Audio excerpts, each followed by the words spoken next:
सुप्रभात बच्चों, मैं आलोक कुमार शांति निकेतन इंटर कॉलेज जेवल गाजीपुर के यूट्यूब चैनल पर आपका स्वागत कर रहे हैं।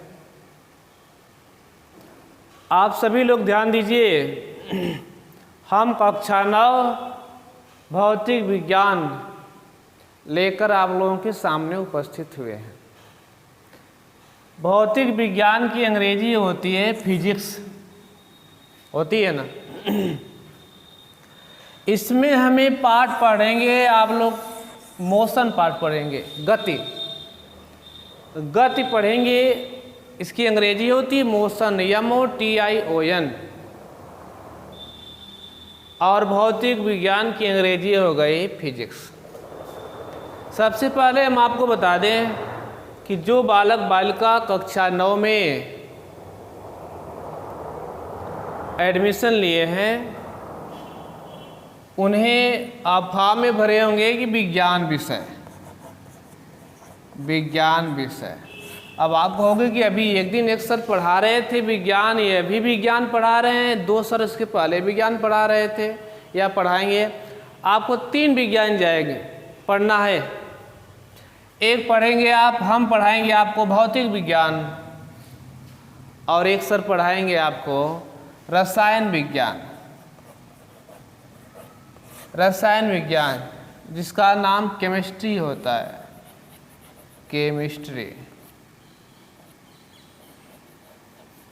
केमिस्ट्री। और एक पढ़ेंगे जीव विज्ञान पढ़ना है, जिसका नाम बायोलॉजी होता है, BIOLOGY, बायोलॉजी। तो विज्ञान की जो किताब है उसमें 3 भाग हो गया। एक भाग शुरुआत में रसायन विज्ञान होगा, और उसके बाद भौतिक विज्ञान हो गया, और उसके बाद आपका जीव विज्ञान। तो देखिए, इन सब को आप पढ़ेंगे, सर लोग पढ़ाएंगे आपको। हम आपको भौतिक विज्ञान के बारे में बता रहे हैं। तो भौतिक विज्ञान में आप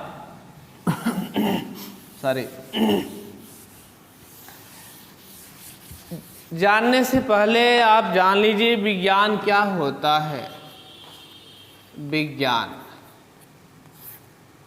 वी नो अबाउट साइंस। विज्ञान होता है SCIENCE, साइंस मीन्स विज्ञान, यही ना। विज्ञान जो है यह लैटिन भाषा के शब्द सिंटिया, इस विज्ञान यानी इसकी अंग्रेजी होती है साइंस, और इस साइंस की उत्पत्ति लैटिन भाषा के शब्द सिंटिया से हुई है। सिंटिया का अर्थ होता है जानना।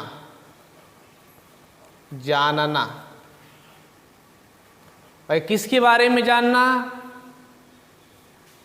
उसके बारे में जानना जो हम लोगों के आसपास, हमारे परिवेश में, या आपके पास, सबके पास, आसपास, अगल बगल कौन वस्तु है, किस अवस्था में है, उनके बारे में अधिक से अधिक जानकारी प्राप्त करना, वही जानना है, और वही विज्ञान होता है। यही विज्ञान है। विज्ञान की परिभाषा पिछली कक्षाओं में आप पाए होंगे। सुसंगठित, सुव्यवस्थित, क्रमबद्ध ज्ञान को विज्ञान कहा जाता है। यानी किसी ज्ञान को किस तरह से व्यवस्थित ढंग से, क्रमबद्ध तरीका से, प्रायोगिक तरीका से उसका अध्ययन करना ही विज्ञान है। जैसे आपका पानी को आपने गर्म किया बहुत देर तक, तो पानी कम हो गया, भाप के रूप में उड़ गया। तो ये पानी कैसे कम हो गया, क्यों कम हो गया, कितना तापमान पर इसमें उबाल आया, तमाम इन सब बातों को जानना ही क्या है? विज्ञान है। क्लियर? आइए देखते हैं। तो आपने विज्ञान की यानी कि साइंस के बारे में जानना और हमें पढ़ना है भौतिक विज्ञान। तो हम जान लें कि भौतिक क्या होता है भाई। भौतिक भौतिक भौतिक इसको अंग्रेजी में भौतिकी भाई, भौतिकी इसकी अंग्रेजी होती है फिजिक्स। फिजिक्स जो है यह ग्रीक शब्द फ्यूसिस से बना है और फ्यूसिस का अर्थ होता है प्रकृति, प्रकृति, नेचर, प्रकृति। अर्थात भौतिक विज्ञान के अंतर्गत प्रकृति में होने वाली घटना या परिघटनाओं के बारे में अध्ययन किया जाता है। प्रकृति में होने वाली मतलब क्या हुआ बाबू? जैसे रात को चंद्रमा प्रकाश देता है, तारे टिमटिमाते हैं, ठीक है। ये पृथ्वी चक्कर लगा रही है, चंद्रमा चक्कर लगा रहा है। तमाम बातें अध्ययन करने के लिए। बस में जा रहे हैं आप, बस ने ब्रेक लगाया, अपने आगे की तरफ झुक गया। ऐसा क्यों होता है? ठीक। आम के पेड़ से आम टूट करके नीचे आ गया, ऊपर क्यों नहीं जाता है? इन सब के बारे में सोचना, विचारना, अध्ययन करना है किसके अंतर्गत? ये भौतिक विज्ञान के अंतर्गत करते हैं। यही हमारे प्रकृति में घटनाएं हैं।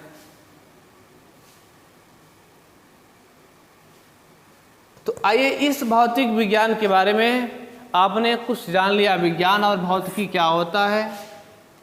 अब अगली हेडिंग हमें चैप्टर पढ़ना है गति, मोशन। गति क्या होता है, मोशन क्या होता है। आइए गति के बारे में जानते हैं। गति, मोशन।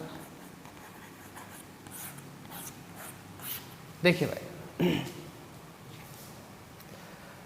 इस मोशन को समझने से पहले थोड़ा सा आप हम समझ लीजिए। हम और आप प्रतिदिन सड़क पर चलते हैं। कहाँ चलते हैं? सड़क पर चलते हैं, गाड़ियों को चलते हुए देखते हैं, गायों और कुत्तों को चलते हुए देखते हैं ना। इनका चलना एक निश्चित बिंदु से समय के साथ बदल जाता है, या इनकी स्थिति जो होती है किसी निश्चित बिंदु या किसी स्थिर बिंदु के सापेक्ष समय के साथ बदल जाती है। तो हम कहते हैं कि यह क्या है? गति की अवस्था में है। जैसे यह मान लिया जाए स्थान, यहाँ से राम ने चलना प्रारंभ किया तो राम चलेंगे तो राम कुछ समय के बाद कहाँ पहुँच जाएंगे? राम यहाँ पहुँच गए, पहुँचेंगे ना। वो चल रहे हैं, ठीक है, चल रहे हैं, और कुछ समय के बाद इसी बिंदु के सापेक्ष देखा जाए तो वह उधर जाएंगे, इधर जाएंगे, उधर जाएंगे, उधर जाएंगे, इन करेंगे। तो हम ये कहेंगे कि राम किस अवस्था में है? गति अवस्था में है, मोशन की अवस्था में। ठीक। इनका ये चलना कैसा है? प्रत्यक्ष गति के अंतर्गत आता है, दिखाई दे रहे हैं। कुछ गतियां अप्रत्यक्ष गतियां होती हैं। जैसे आपका यह पृथ्वी का चक्कर लगाना, चंद्रमा का चक्कर लगाना, इन्हें हम देखते नहीं हैं, ना आभास करते हैं। ये गतियां कैसी हैं? अप्रत्यक्ष गतियां हैं। कभी कभी होता है हवा बड़ी तेज से आती है, बहुत तेज से हवा आएगी, लेकिन उसमें होता क्या है? आप कैसे जानोगे? पत्तों को, पेड़ के पत्तों का जोर से हिलना, और कपड़ा फैलाया गया है, ठीक है ना, तो वो उसका भी बहुत ज़ोर से हिलना, इसी से हम अनुमान लगाते हैं कि हवा बड़ी ज़ोर से आई है, बड़ी तेज़ी से आई है। अर्थात इनको हम देखते नहीं हैं, यह क्या है, अप्रत्यक्ष गति हवा का है, प्रत्यक्ष नहीं, अप्रत्यक्ष गति।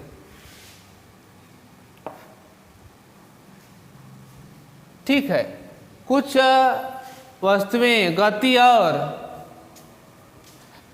विराम दोनों अवस्थाओं में होते हैं।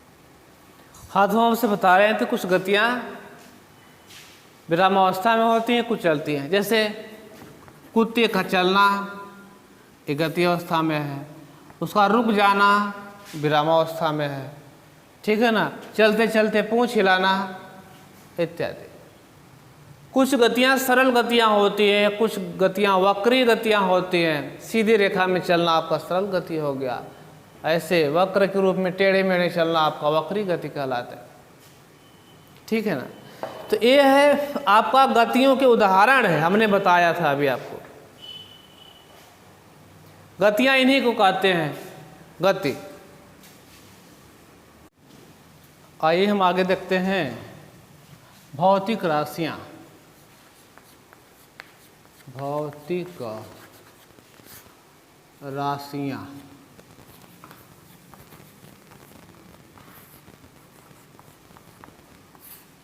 फिजिकल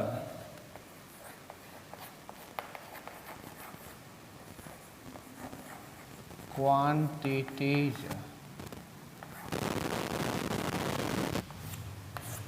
भौतिक राशियां भौतिक राशियां दो तरह की होती हैं। भौतिक राशियां दो प्रकार की, अदिश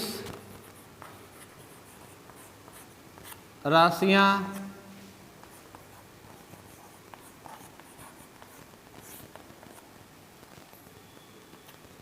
और दूसरा सदिश राशियां। सदिश राशि स्केलर क्वांटिटीज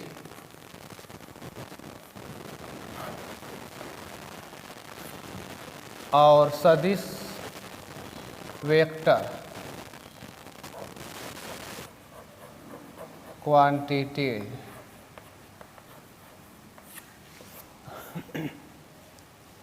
भौतिक राशियां दो तरह की, नंबर एक अदिश राशियां और नंबर दो सदिश राशियां। आइए देखते हैं अदिश राशियां क्या होती हैं। वे भौतिक राशियां जिन्हें व्यक्त करने के लिए केवल परिमाण की आवश्यकता होती है, दिशा की नहीं, उन्हें अदिश राशियां कहते हैं। या कुछ भौतिक राशियां होती हैं जिन्हें व्यक्त करने के लिए क्या बाबू, परिमाण की, दिशा की आवश्यकता नहीं होती है, वे अदिश भौतिक राशियां कहलाते हैं। जैसे में द्रव्यमान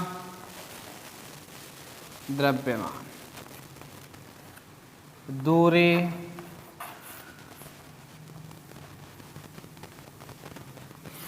इत्यादि।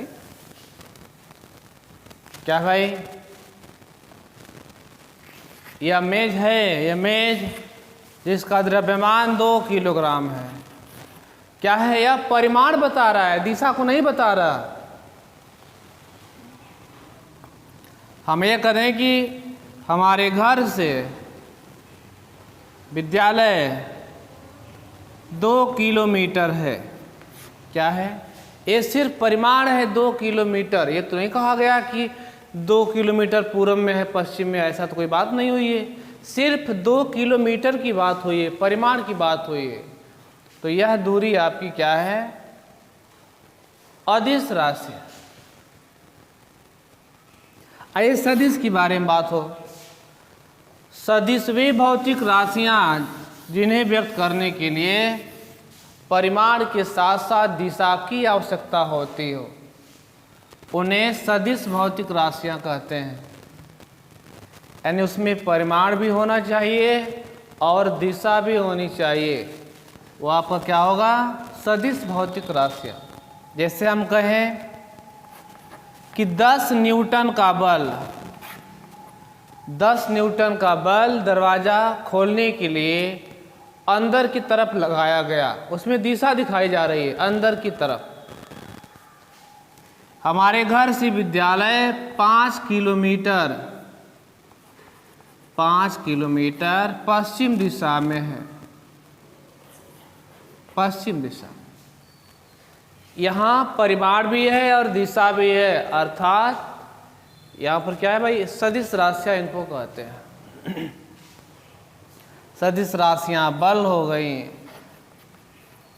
विस्थापन, वेग इत्यादि, ये सदिश राशियाँ होती हैं। ठीक, यहाँ पर इसमें हमें एक गति वाले पाठ में पढ़ना है, सरल रेखी गति के बारे में अध्ययन करना होगा आपको। तो जरा हम इसको चर्चा कर लें। देखिए 1 मिनट। जैसे आपका यह दूरी बराबर चाल गुणे समय होता है, समय, चाल गुणे समय। अभी हमने थोड़ा मात्रक के बारे में चर्चा कर लेते हैं। दूरी का मात्रक मीटर एमकेएस पद्धति में होता है। अब कहोगे एमकेएस पद्धति क्या होती है? पता चल जाएगा आपको। मीटर किलोग्राम सेकेंड होता है और यह समय जो होता है इसका मात्रक सेकेंड।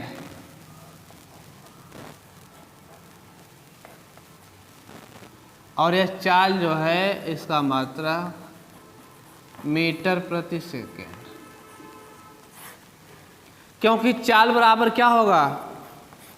चाल बराबर दूरी बटा के समय होगा, दूरी बटा समय। तो यदि चाल का मात्रक बताना है तो सबसे पहले हम बताएंगे दूरी ऊपर है तो दूरी का मात्रक मीटर और समय का मात्रक सेकेंड। द्रव्यमान का मात्रक पूछा जाए तो क्या होगा? किलोग्राम। द्रव्यमान का मात्रक किलोग्राम। दूरी का मात्रक एमकेएस पद्धति में हम बता रहे हैं आपको, दूरी का मात्रक मीटर, समय का मात्रक सेकेंड और चाल का मात्रक मीटर प्रति सेकेंड। ठीक है, इतना आप याद रखेंगे तो शेष को आप कन्वर्ट कर लेंगे, बदल लेंगे एक दूसरे में। ये सब मूल राशियां हैं। अभी हमने आपको सदिश सदिश बताया, आगे आप भी मिल जाएंगे अगली कक्षाओं में। ठीक है ना? मूल राशि क्या होती है और व्युत्पन्न राशि क्या होती है, इतना आप जानिए कि दूरी बराबर चाल गुणे समय। ये पहचानेंगे कैसे? जैसे कहीं न्यूमेरिकल में या किसी सवाल में आपको दिया है कि रमेश ने 5 मीटर दूरी 10 सेकेंड में तय किया। कितना? 5 मीटर दूरी 10 सेकेंड में तय किया। तो आपसे पूछा जाए कि यह 5 मीटर क्या है और 10 सेकेंड क्या है, तो आप बताएंगे कि यह मीटर लगा है ना। हमने बताया था आपसे अभी कि मीटर जो है किसका मात्रक होता है? दूरी का। दूरी का मात्रक क्या है? मीटर। तो यह 5 जो है यह दूरी दिया है, दूरी का मान कितना है? 5 मीटर। और यह सेकेंड, सेकेंड किसका मात्रक बताया गया? समय का मात्रक सेकेंड। तो यह दिया गया है समय का मान 10 सेकेंड। तो यदि यह पूछा जाए कि उस जो रमेश हैं उनकी चाल क्या है, रमेश 5 मीटर 10 सेकेंड में जा रहे हैं, तो रमेश की चाल बतानी हो चाल, तो ये चाल बराबर दूरी बटा के क्या होगा, समय हो। तो दूरी का मान कितना है भैया, 5 है, और अपान समय का मान 10 है। कैंसिल हो जाएगा अपना, 5 एक कम 5, 5 दूना 10, यानी 1/2 मीटर प्रति सेकेंड। 1/2 मीन्स आधा, 0.5। ये आपका प्राप्त हो गया चाल। तो जैसे ही चाल आपको जहां मीटर प्रति सेकेंड लिखा है, इसका मतलब वह चाल का मान है। सेकेंड सिर्फ लिखा गया है तो वह समय है, और दूरी है तो सिर्फ यानी मीटर है तो किसका मान है, दूरी का मान है। एकदम आप जानिए, ठीक है। हाँ चलिए भाई, हमने कहा था आपसे यह हमें पढ़ना है सरल रेखी गति। जरा हम गति का वर्णन कर दें। एक बात तो आपको बताया था हमने, अब देखिए गति, गति क्या होती है, किसी वस्तु को स्थिति को बताने या समझने के लिए एक निर्देश बिंदु की आवश्यकता होती है। इस बिंदु को मूल बिंदु कहा जाता है, ठीक है। हमने कहा किसी वस्तु की स्थिति को बताने के लिए एक पॉइंट निर्देश बिंदु या एक स्थिर बिंदु की आवश्यकता होती है। जैसे हम ये कहें इस बिंदु, यहाँ से बगल से कोई गाड़ी जा रही है, तब यह बिंदु एक मूल बिंदु लेंगे, आप कहेंगे स्थिर बिंदु, यहाँ से यह इस स्पीड में गई, इतने यहाँ से इतना दूर चली गई, तब इसी की सहायता से ही हम उसकी क्या करेंगे, गति के बारे में या उसकी स्थिति के बारे में बताएंगे कि यहाँ से हमने कहा दिया कि राम जो है 5 किलोमीटर दूर है, राम 5 किलोमीटर दूर है। कहाँ से भाई, बोलिए, विद्यालय से या अपने घर से या अपने दोस्त के घर से, कहाँ से। हमने कह दिया कि सीता का विद्यालय 3 किलोमीटर दूर है। कहाँ से, उसके घर से। हमने कह दिया कि उसके घर से सीता का विद्यालय 3 किलोमीटर दूर है।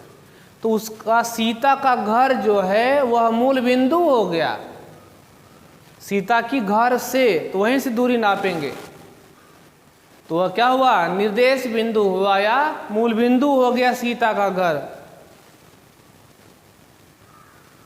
ठीक है। हाँ, जैसे हमने कह दिया यह एक गति को जब भी मापेंगे एक निर्देश बिंदु, एक मूल पॉइंट हमें चाहिए ही चाहिए। तो आज की वीडियो में इतना ही, शेष अगली वीडियो में अभी हम पढ़ेंगे सरल रेखी गति के बारे में, दूरी के बारे में पढ़ेंगे, विस्थापन के बारे में पढ़ लेंगे, चाल क्या होते हैं, वेग क्या होंगी, इन सब के बारे में। आप अध्ययन करते रहिए, नोट्स बनाते रहिए, वीडियो को रोक के जैसे बनाइए, मेहनत करिए, ठीक है ना। आप पढ़ाई के साथ साथ लगन से काम करिए, ठीक। और शेष आगे मिलते हैं, तब तक के लिए नमस्कार, धन्यवाद।